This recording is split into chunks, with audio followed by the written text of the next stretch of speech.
এত ফিরিস্তি দিতেছো কিসের জন্য? না খায় থাকতে কও। হ্যাঁ, না খেয়ে থাকবো মানে রোজা রাখবা দরকার পড়লে।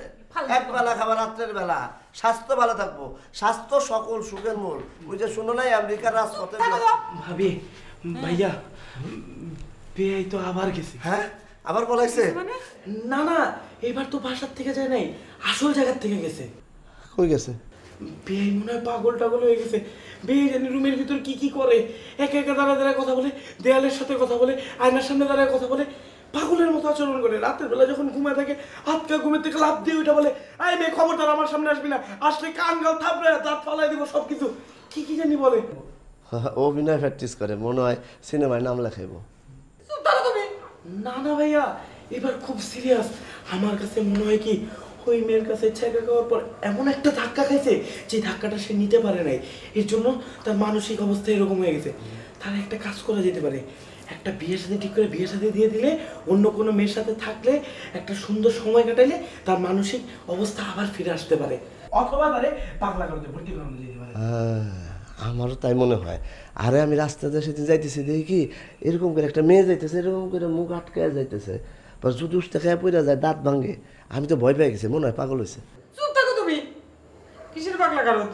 বিশু ভাইরে, আমার ভাইয়ের আমি বিয়ে দিয়ে ফেলাবো, এক সপ্তাহের ভিতরে আমার ভাইয়ের আমি বিয়ে দিয়ে ফেলাবো। বিয়া দিবা? তোমার বাইরে বিয়া দিবা? একটু আগে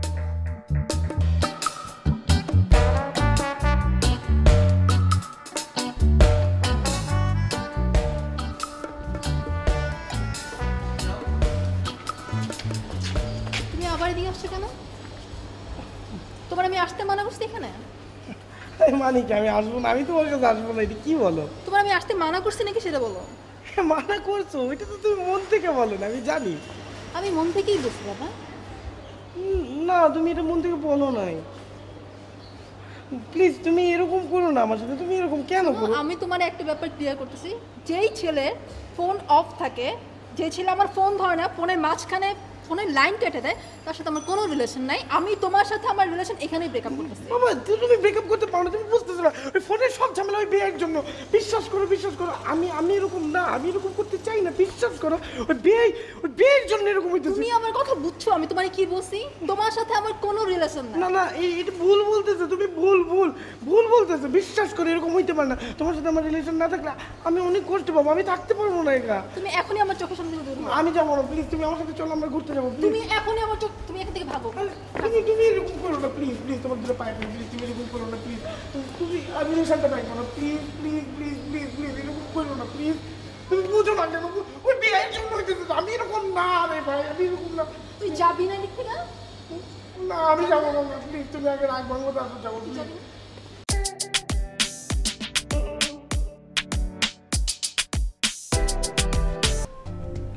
কি হলো বিয়াই, আপনার কি সেম সমস্যা? ধর্মিয়া আর করেন না, আমি আর নাই, আমি আর এগুলোর মধ্যেই নেই।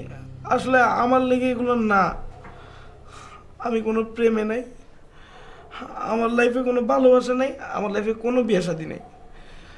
আমি আজীবন সিঙ্গেল থাকুম, খাবো দামু, ঘুরুম ফিরুম, হইউল্লা করুম, গান গামু, পুরো ব্যাচেলার একটা লাইফ লিড করুম, ওইটাই ভালো। আমি পুরোপুরি ধরেন আপনার দলেই। বিয়াই, আপনারা আমার দলে আইছেন তো? তাহলে আমরা একটা ওয়াদা করে ফেলাই। কি ওয়াদা? আমরা প্রেমে নাই, ভালোবাসায় নাই। ধরেন আপনার গার্লফ্রেন্ড যদি আপনার কাছে আসে, আপনি তাকে রিফিউজ করে দিবেন। আমার গার্লফ্রেন্ড যদি আসে, আমি তাকে রিফিউজ করে দিব। আমরা কোনো ঝই ঝামেলার মধ্যে যাবো না, আমরা গরুর পেরু খামো, তারপর একসঙ্গে মরে যাবো। আসেন ওয়াদা করে ফেলাই। ওয়াদা ভঙ্গকারী কিন্তু আল্লাহ অপছন্দ করে। করুন তাহলে একদম ওয়াদা। আপনি গাড়টা ছেড়ে দিয়েছেন তো বিয়াই? আপনি আমারে প্রমিস করলেন যে আমরা কখনো বিয়ে শাদী করবো না, প্রেম টেম করবো না, আমরা ঘুরমু ফিরমু, খামো দামো, আমাদের লাইফটা এইভাবে সিঙ্গেলি চালা দেবো, কখনো ডবল লাইফে এন্ট্রি দিব না। আর আপনি সেই মানুষ বিয়ের জন্য মেয়ে দেখতে গিয়ে মেয়ে পছন্দ করে হ্যাঁ বলে ফেলাইলেন। আপনি তো একটা বেইমান মিয়া। আরে বিয়ে, আপনি আমার কথাটা বুঝেনই না। আমার তো আর বুঝার কোনো কিছু বাকি রাখেন নাই, আপনি আপনার বেইমানির প্রমাণ তো দিয়েই দিছেন। ঘটনার আগে শুনবেন তো আপনি। ঘটনা হয়েছে এই ঘাড় আছে না, এটা আমরা রাখতে রাখতে এটা ব্যথা হয়ে গেছে, আর ঠাস করে ঘাটটা পড়ে গেছে নিচে। আপনি ওরা মনে করছে আমি রাজি হয়ে গেছি। আমি কি রাজি হয়েছি? আমি কি পাগল নেই? আর কোনো সুস্থ মানুষ বিয়ে করেনি। আপনার ঘাড় ব্যথা গেছে, ঠাস করে ফালাই দিচ্ছেন, এটা তো আর এটা বুঝবো না আপনি যে রাজি হন নাই। সবাই তো ভাবছে যে আপনি বিয়ের জন্য রাজি, এখন ওইটা ব্যবস্থা করবেন কেমনে? আরে এখন যে আস্তেই করে কয়ে দেবো বিয়ে করুম না, শেষ। এরপরে যদি আপনি আবার অন্য কোনো কিছু করেন তাহলে কিন্তু জি আপা।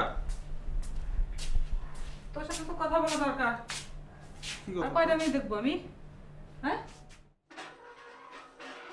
এবার মেয়ে দেখে আসলে বললি তো পছন্দ হয়েছে, সেটা কি সত্য কথা? হ্যাঁ আপা, আমার পছন্দ হয়েছে। আমি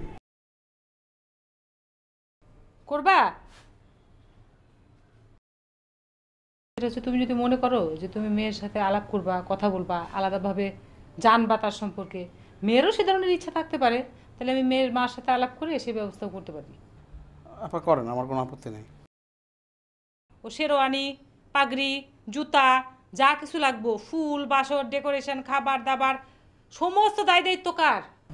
আমি বিয়ে এই বাসর ঘরটা একটু সুন্দর করে সাজায়, কাঁচা ফুল আছে না, কাঁচা ফুল দেয়া, তরতাজা ফুল দিয়ে সাজায়, হ্যাঁ।